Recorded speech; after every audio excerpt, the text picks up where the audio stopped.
بسم الله الرحمن الرحيم. الرحمن علم القرآن، خلق الإنسان علمه البيان. الشمس والقمر بحسبان، والنجم والشجر يسجدان. والسماء رفعها ووضع الميزان، ألا تطغوا في الميزان، وأقيموا الوزن بالقسط ولا تخسروا الميزان. والأرض وضعها للأنام، فيها فاكهة والنخل ذات الأكمام، والحب ذو العصف والريحان. فبأي آلاء ربكما تكذبان؟ خلق الإنسان من صلصال كالفخار، وخلق الجان من مارج من نار. فبأي آلاء ربكما تكذبان؟ رب المشرقين ورب المغربين، فبأي آلاء ربكما تكذبان؟ مرج البحرين يلتقيان، بينهما برزخ لا يبغيان. فبأي آلاء ربكما تكذبان؟ يخرج منهما اللؤلؤ والمرجان. فبأي آلاء ربكما تكذبان؟ وله الجوار المنشآت في البحر كالأعلام.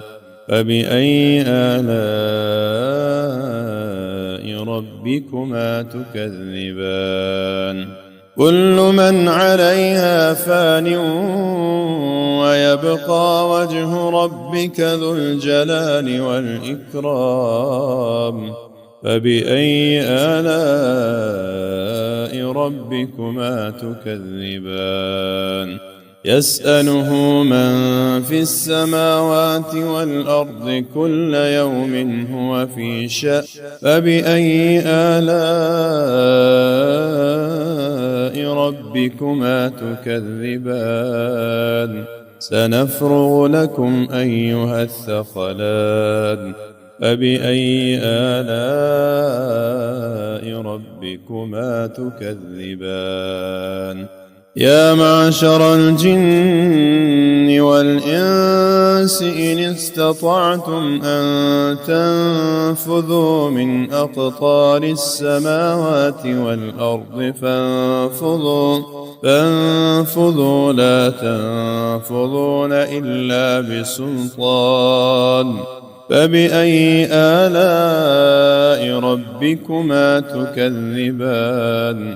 يرسل عليكما شواظ من نار ونحاس فلا تنتصران. فبأي آلاء ربكما تكذبان؟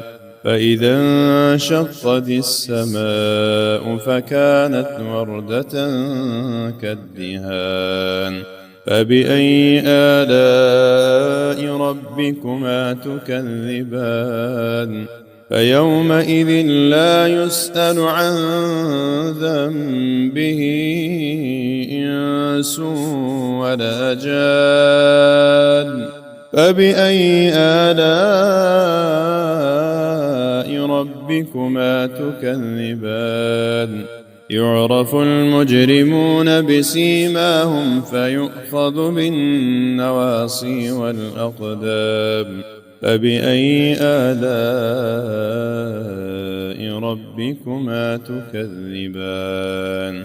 هذه جهنم التي يكذب بها المجرمون، يطوفون بينها وبين حميم آن فبأي آلاء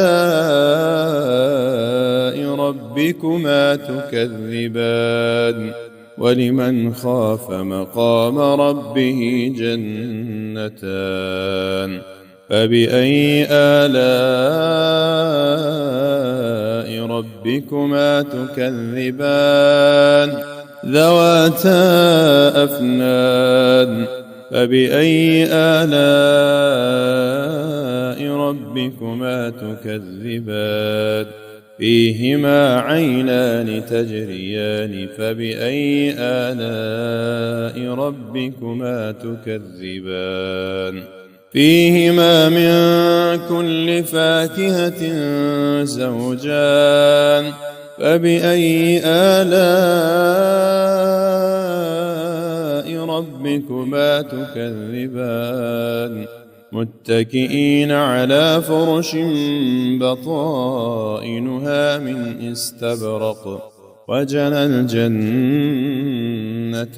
دان فبأي آلاء ربكما تكذبان فيهن قاصرات الطرف لم يطمثهن إنس قبلهم ولا جان فبأي آلاء ربكما تكذبان كأنهن الياقوت والمرجان فبأي آلاء ربكما تكذبان هل جزاء الإحسان إلا الإحسان فبأي آلاء ربكما تكذبان ومن دونهما جنتان فبأي آلاء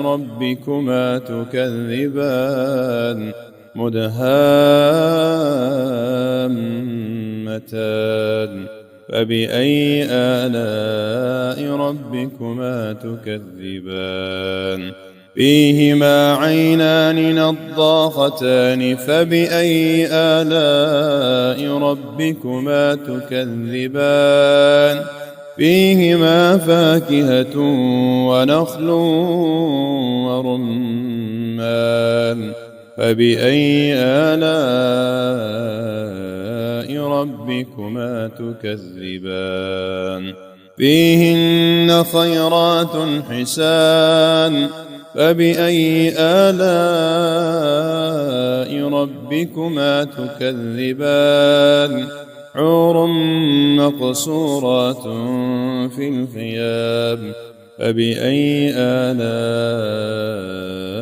ربكما تكذبان لم يطمثهن إنس قبلهم ولا جان فبأي آلاء ربكما تكذبان متكئين على رفرف خضر وعبقري حسان فبأي آلاء ربكما تكذبان تبارك اسم ربك ذي الجلال والإكرام